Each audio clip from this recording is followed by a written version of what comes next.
Everyone, अस्सलाम वालेकुम। I hope आप सब बिल्कुल ठीक होंगे। अच्छा, बच्चों में ना एक क्यूरियोसिटी होती है कि उन्होंने हर ऐसे जगह पे जाके जो है एक्सप्लोर करना होता है जहाँ हमारे ख्याल से हमें लग रहा होता है कि कोई चीज़ उन्हें काट सकती है या फिर कोई मतलब उन्हें कोई एलर्जी हो सकती है, कोई जर्म्स उनको लग सकते हैं ऐसे कि जिससे उनकी तबीयत ख़राब हो सकती है। ठीक है, ऐसा होता है, हमारे बड़ों के ये कंसर्न्स होते हैं। और यकीन करें, बच्चे ऐसी ऐसी जगह पे जाते हैं, लाइक अगर पार्क गए हैं तो उन्होंने मट्टी में भी हाथ मारना है, किसी ऐसे मतलब गंदगी में भी, गंद वाले एरिया में भी चले जाना है जहाँ मच्छर हो सकते हैं, जहाँ थोड़ा सा पानी खड़ा है, वो चीज़ बच्चों को अट्रैक्ट करती है। तो जिसकी वजह से बच्चों को बाज़ टाइम मच्छर भी काट जाते हैं, कोई ऐसी चीज़ काट जाती है। तो रिसेंटली मेरी बेटी को जो है रात में सोए अब सोने से पहले ज़ाहिर है हम लाइटें ऑफ़ करके पंखा चलाते हैं ताकि सारे मच्छर मक्खी जो है रूम से बाहर चले जाएं। और साथ ही साथ मैं जो है मच्छर वाला ऑयल भी, जो मोर्टीन का होता है, वो भी अपने रूम में लाजमी लगाती हूँ। और भी मतलब हाइजीन का, इस तरह से बिस्तर की हाइजीन का, हर चीज़ का बंदा जो है वो ख्याल रखता है कि हर चीज़ नीट एंड क्लीन हो। लेकिन फिर भी जो मतलब कुछ चीज़ें होती है कि इंसान के बस में नहीं होती, हम जो मर्ज़ी कर लें, लेकिन होता वही है जो अल्लाह ने चाहा होता है।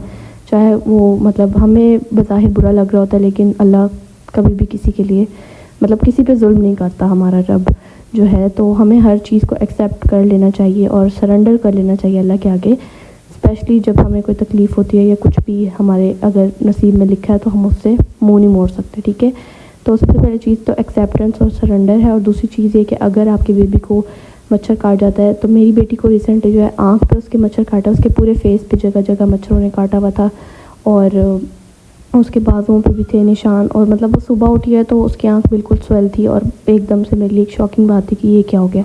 और उसकी आंख को देख के बहुत ज़्यादा तकलीफ़ भी हो रही थी और दुख हो रहा था कि ये क्या हो गया। उसको बहुत ज़्यादा ईचिंग हो रही थी, ख़ारिश हो रही थी, बहुत दर्द भी हो रहा था, आँख उसकी बिल्कुल नहीं खुल रही थी और स्वेलिंग बहुत ज़्यादा थी।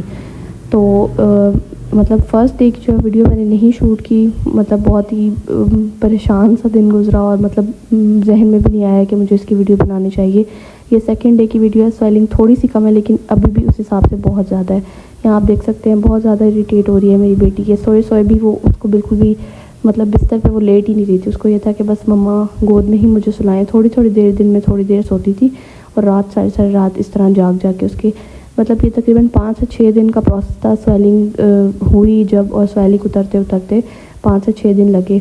तो मैंने सोचा कि वीडियो मैं बना लेती हूँ ताकि मतलब किसी और मदर की जो है वो परेशानी दूर हो जाए अगर खुदा न खास्ता किसी के बच्चे के साथ ऐसा हो जाता है। परेशानी वाली ये बात नहीं है लेकिन हो जाती है परेशानी, बीइंग अ मदर हम सबको। अच्छा, पहली चीज़ जो है, अगर आपके बच्चे को मच्छर काट जाते हैं, सबसे पहले ज़्यादा स्वेली काट जाते हैं, तो आपने सबसे पहले क्या करना है, कोई भी एंटी एलर्जिक सिरप जो बच्चों के लिए हम ज़रूर घर में रखते हैं वो आपने बच्चे को देना है, उसकी डोज के हिसाब से, एज के हिसाब से। तो ये जी मेरे घर में रखा हुआ था, बल्कि घर में हमारे रिजिक्स थी, वो 1-2 दिन पहले ही टूट गया था उसकी बॉटल। तो फिर मेरे जो फादर इन लॉ हैं वो ये मतलब टी डे सिरप, ये भी एंटी एलर्जिक है, ये लेके आए थे फार्मेसी से और फिर मैंने अपनी बेटी को ये दिया था। ठीक है, तो इसकी जो डोज़ वगैरह ये सारी लिखी हुई है। सबसे पहले काम तो आपने ये करना है कि कोई भी एंटी एलर्जिक बच्चे को देना है अगर बहुत स्वेयर काटा। और आँख पे स्पेशली बच्चों के अक्सर मच्छर काट जाता है बच्चों का, क्योंकि इम्यून सिस्टम बहुत अच्छा वर्क कर रहा होता है और इम्यून सिस्टम ज़्यादा रिस्पॉन्स करता है, तो इसलिए स्वेलिंग आँखों पे ज़्यादा हो जाती है। अगर बड़ों को काटे तो इतनी ज़्यादा स्वेलिंग नहीं होती।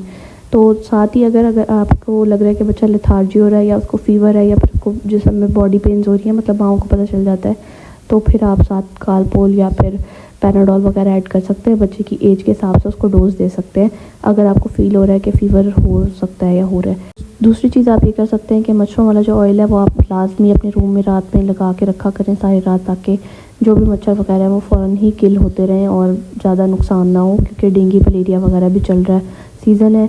और क्योंकि मौसम बदलता है तो ये मक्खी मच्छर इन सारी चीज़ों का ये चीज़ें बाहर आ जाती हैं। ठीक है, तो ये आपने लाजमी कर लेना है कि बच्चों के रूम में स्पेशली आपने लाजमी ये जो ऑयल है ये लगा के रखना है ताकि थोड़ी बचत हो सके और मच्छर जो है वो ज़्यादा आपके रूम में सर्वाइव ना कर सकें और फ़ौरन ही जो है वो मर जाएं, ताकि बच्चों को कोई नुकसान ना पहुंच सके।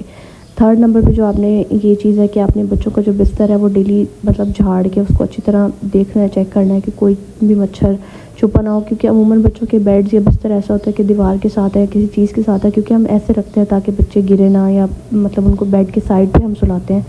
तो फिर इस वजह से उन एरियाज़ पर जो है मच्छरों के रहने के या छुपने के चांसेस ज़्यादा होते हैं, तो ये चीज़ भी आपने जहन में रखनी है।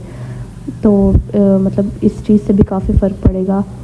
اور دوسری چیز یہ میں نے آپ کو بتانا تھا کہ سویلنگ جو ہے اگر خدا نخواستہ آپ کے بچے کے ساتھ ایسا ہو گیا, سویلنگ جو ہے 5-6 دن لے گی جانے میں.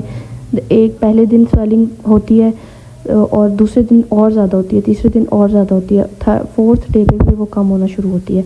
تو دوسرا اور تیسرا دن جو ہوتا ہے اس میں سویلنگ ایچنگ بہت زیادہ ہوتی ہے بچوں کو. سوائے ہم ریجکس کے یا اینٹی الرجک آپ 3 ٹائم دے سکتے ہیں تھوڑی تھوڑی ڈوز میں, تو اس کے علاوہ ہمارے پاس کوئی حل نہیں ہوتا. یا تو ہم برف کی ٹکور کر سکتے ہیں, لیکن موسم ابھی ایسا ہے کچا پکا ہے, تو میں نے اپنی بیٹی کو برف کی ٹکور بھی نہیں کی, کیونکہ اس سے اس کو فیور یا گلا خراب, یا کیونکہ بچے بہت نازک ہوتے ہیں اور ٹھنڈی میں اس کو لگاؤں اور فوراً وہ اور طرح سے بیمار ہو جاتی, تو اس لیے میں نے وہ چیز نہیں کی. لیکن باقی میں اس کو دوائی وغیرہ دے رہی ہوں.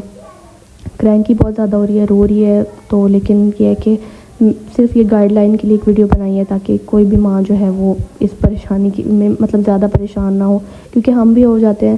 ظاہر ہے میں بھی ہو رہی تھی بہت زیادہ پریشان کہ پتہ نہیں کوئی انفیکشن نہ ہو رہا ہو یا کچھ. جب سویلنگ زیادہ ہوتی ہے ہمیں ڈر آنے لگ جاتے ہیں, وہم آنے لگ جاتے ہیں. تو یہ اس لیے بتانے کے لیے تھا کہ سویلنگ آہستہ آہستہ ہی اپنا ٹائم لے کے ہی کم ہوگی اور پریشان نہیں ہونا. ہاں اگر یہ ہو کہ آپ کے بیبی کو جو ہے فیور ہونا سٹارٹ ہو جائے, یا پھر آپ کو لگے کہ جہاں سویلنگ ہوئی ہے وہاں پس وغیرہ پڑ رہی ہے, تو جو ہے آپ نے ڈاکٹر کو لازمی دکھا لینا ہے. اگر آپ کو لگے کہ اس کی وجہ سے فیور زیادہ ہو رہا ہے, تیز ہو رہا ہے, کیونکہ اس سچویشن میں عموماً اتنا فیور نہیں ہوتا, لیکن اگر آپ کو لگے کہ مطلب ہلکا پھلکا فیور ہو سکتا ہے, لیکن اگر زیادہ ہو رہا ہے تو جی آپ نے ضرور ڈاکٹر کو چیک کروانا ہے. کیونکہ مطلب اگر آپ کو لگے کہ سچویشن آؤٹ آف کنٹرول ہے یا پھر سویلنگ نہیں جا رہی ہے کچھ, آپ کو مدرس کی جو گٹ انسٹنکٹ ہے نا, یعنی کہ مدرس کی جو چھٹیس ہوتی ہے وہ بتا دیتی ہے کہ اب کچھ غلط ہے یا اب یہ چیز نارمل ہے, تو وہ اپنے گٹ انسٹنکٹ پہ جو ہے وہ آپ نے فوکس رکھنا ہے کہ آپ کا دل کیا کہتا ہے. جو آپ کا دل کہتا ہے وہی آپ نے جو ہے اپنے دل کی آواز سنتے ہوئے اس کو فالو کرنا ہے. اور یہ جی تقریباً 5th ڈے تھا اور ابھی بھی سویلنگ اتنی ہے کہ مطلب آنکھ صبح اٹھتے تو بالکل نہیں کھل رہی تھی, آہستہ آہستہ تھوڑی کم ہوتی گئی. تو یہ چیز جو ہے وہ چل رہی ہے. ہوپ سو آپ کو یہ آج کی ویڈیو انفارمیٹیو لگی ہوگی اور آپ کے کام آئے گی. ملتے ہیں جی نیکسٹ ویڈیو میں. اللہ حافظ.